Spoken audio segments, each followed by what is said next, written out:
A market researcher in Peoria opens a spreadsheet. Her job, find the one American city where a product launch predicts national sales better than anywhere else. The answer comes back the same way it has for 30 years. Peoria, Illinois.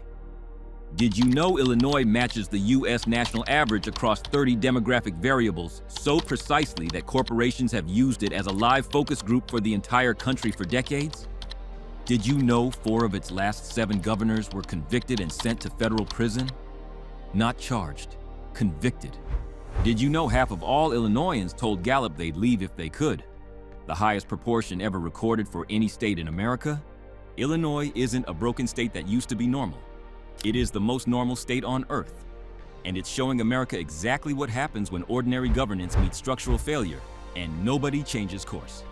Stick with me through all 22 facts. By the end, the picture most people carry of the American middle will look completely different. Before Illinois became a cautionary tale, it was something genuinely rare. A place where geography had done everything right. Fact number 22, the soil that shouldn't exist. Stand in a central Illinois field in late spring. The earth is almost black. Not dark brown, black. You picture Midwestern farmland as ordinary, average soil, nothing you couldn't find in a dozen other states. What nobody tells you is how this actually works.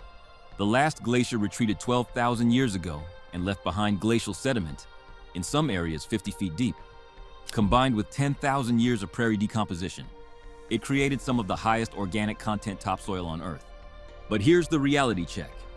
Illinois has lost roughly 50% of its original topsoil depth since the mid-1800s. The runoff carrying it is now one of the largest contributors to the Gulf of Mexico dead zone, a low-oxygen area the size of New Jersey that forms every summer. The soil made the geography. The geography was about to hand Illinois an advantage almost no other place on the continent had. Fact number 21. The continental hinge. You think of Illinois as landlocked, a middle state, cut off from the coasts. The system holding this together is one of the most valuable geographic coincidences in the Western Hemisphere. Chicago sits at the exact point where the Great Lakes, connected to the Atlantic via the St. Lawrence Seaway, come within a few miles of the Illinois River, which flows south to the Mississippi and then to the Gulf. 2 of the continent's great water systems nearly touching. But here's the reality check. The Chicago Sanitary and Ship Canal, completed in 1900, connected those systems permanently and created a direct biological corridor between the Great Lakes and the Mississippi Basin. It is the same corridor through which invasive Asian carp have been advancing toward Lake Michigan for over 2 decades. The infrastructure that built the city is now the pipeline threatening one of the most critical freshwater systems on Earth. Geography gave Illinois an advantage no rival could replicate. What arrived next turned that advantage into a magnet. And what a magnet attracts doesn't always stay clean. Fact number 19, the demographic accident. A marketing executive in Chicago needs to know if a breakfast cereal will sell nationally. She doesn't test it in New York, she tests it in Peoria. You assume Illinois is average the way every state is somewhat average. A little of everything, nothing extreme. But here's the reality check. Illinois is not close to average. It is the average. The Great Migration brought hundreds of thousands of Black Southerners north. Waves of Eastern European immigrants followed the same rail corridors. Latin American and Asian arrivals came after. Downstate stayed rural, agricultural, conservative. The result was a compression of every slice of America inside one border, not by design, but by position. Demographers measure Illinois against 30 national variables, and the state lands closer to the U.S. mean than any other. Will it play in Peoria? Became a national shorthand because Illinois was useful for being average. A perfect mirror of America sounds like a strength. It meant every structural fault in American governance ran through Illinois too, with nowhere to hide. The same system that made Illinois work was quietly borrowing against its own future. Fact number 18. The patronage machine. You picture political machines as ancient history, boss tweed, something reform cleaned up 100 years ago. The system holding Chicago together for most of the 20th century was patronage, government jobs as currency, loyalty as the price of entry. It worked. The city functioned. The price was invisibly deferred. But here's the reality check. Illinois is the only state to have sent 4 of its last 7 governors to federal prison. Not accused, convicted: Rod Blagojevich, George Ryan, Otto Kerner, Dan Walker. The corruption wasn't incidental to the machine. It was structural. Corruption drains money. But the decision that caused the real damage wasn't illegal. It was made in full view of everyone. Fact number 17. The pension promise. A Chicago schoolteacher signs her contract in 1975. Page 12, a pension guarantee. She trusts it. She builds her life around it. What nobody tells you is how this actually works. Illinois politicians made pension promises to teachers, police, and state workers, then chose not to fund them. The benefits were real. The contributions were not. The shortfall compounded at the guaranteed rate, year after year, growing in the dark. But here's the reality check. Illinois now carries an unfunded pension liability estimated at over $200 billion. The Illinois Constitution, Article 13, Section 5, explicitly protects pension benefits from being reduced. Courts have blocked every restructuring attempt. The debt is owed. The Constitution says so. There is no legal mechanism to reduce it. The bill was always coming. The question was what Illinois would ask its residents to pay, and what they'd do when they saw the number. Fact number 16. The lead city. A parent in Logan Square fills a glass at the kitchen sink. The water is clear. You assume Chicago's water is a solved problem. World-class infrastructure, 50 feet from Lake Michigan. And the catch is haunting. Chicago's distribution system runs through an estimated 400,000 lead service lines, the highest count of any U.S. city. The mains are clean. The last stretch into your home frequently isn't. The city has known since the 1980s. Replacement costs were calculated. The decision was made to delay. At the current rate, the project won't be complete until after 2100. The zip codes deprioritized first are the ones with the lowest median incomes. Pillar 3. Dread. The doom loop. By the time anyone tried to fix it, the people who could afford to leave had already started doing the math. Fact number 15. The tax trap. A family in Naperville opens the property tax bill. $9,600. It was $7,400 5 years ago. Someone pulls up Zillow and types Indiana. You think higher taxes fix a broken state? The bill goes up, the deficit goes down. What nobody tells you is how this actually works. The pension obligation compounds at a guaranteed rate regardless of tax revenue. Paying more doesn't reduce the principal. It pays the interest, while the principal keeps growing. Illinois has raised income taxes twice since 2011. The debt is still larger than before either increase. But here's the reality check. In some suburban counties, families pay $8,000 to $12,000 a year on a mid-range home. Every family that follows through on the Indiana search takes their income taxes, their spending, and their property transfer with them. The departure doesn't touch the debt. It just shrinks the pool of people left to pay it. One family leaving moves no needle. Tens of thousands every year does. And the IRS has been recording exactly that.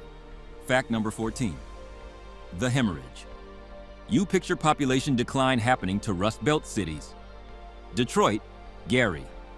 Not to a top 5 state economy. But here's the reality check.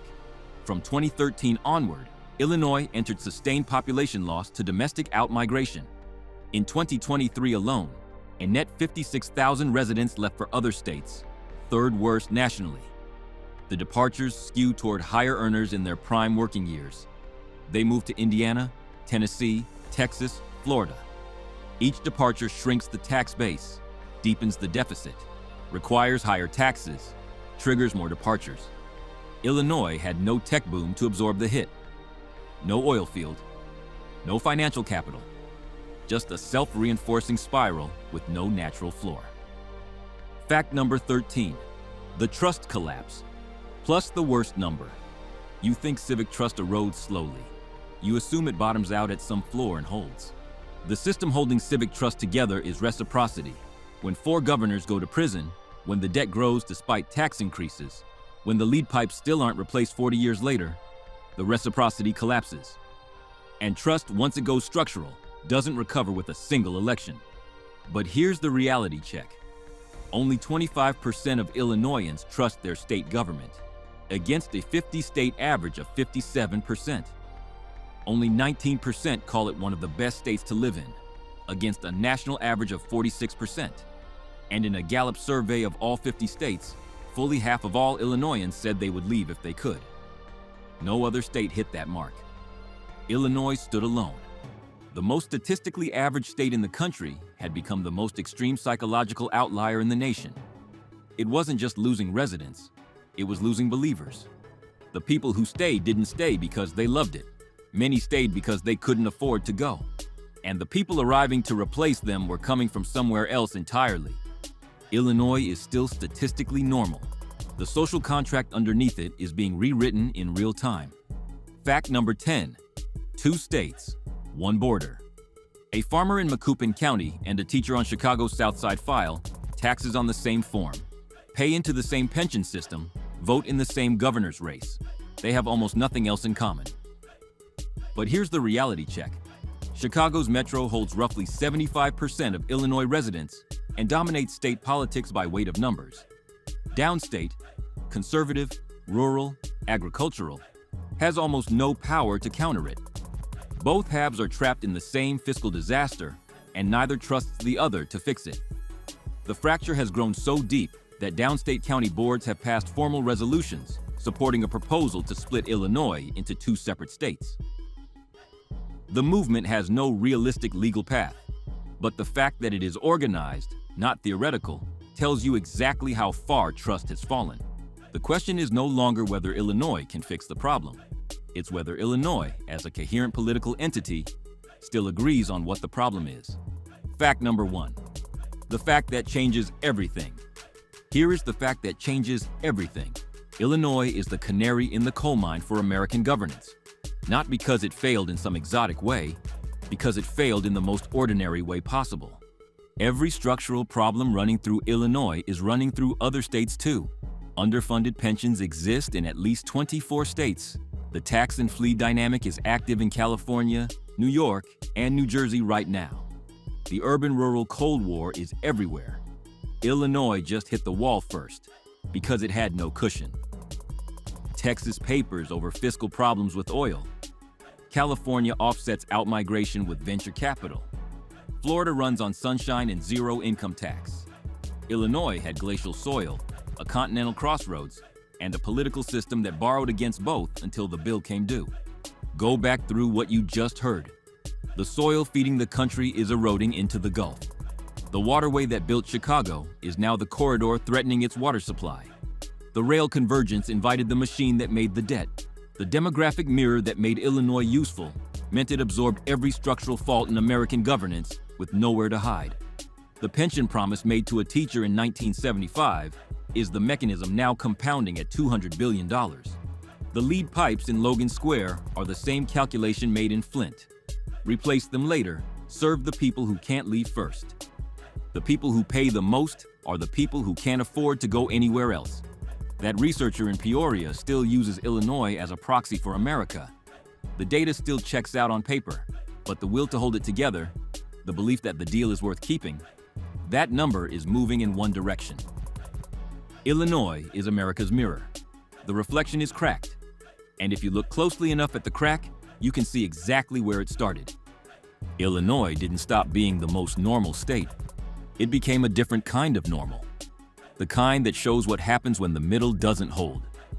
The geography was never the problem. The governance was. And the governance was exactly statistically, perfectly American. Which fact broke your mental model of Illinois? Drop the number. The state immediately to the east shares Illinois' water, its Rust Belt history, and a pension crisis on the same timeline. Indiana looks like the escape. Wait until you see the math.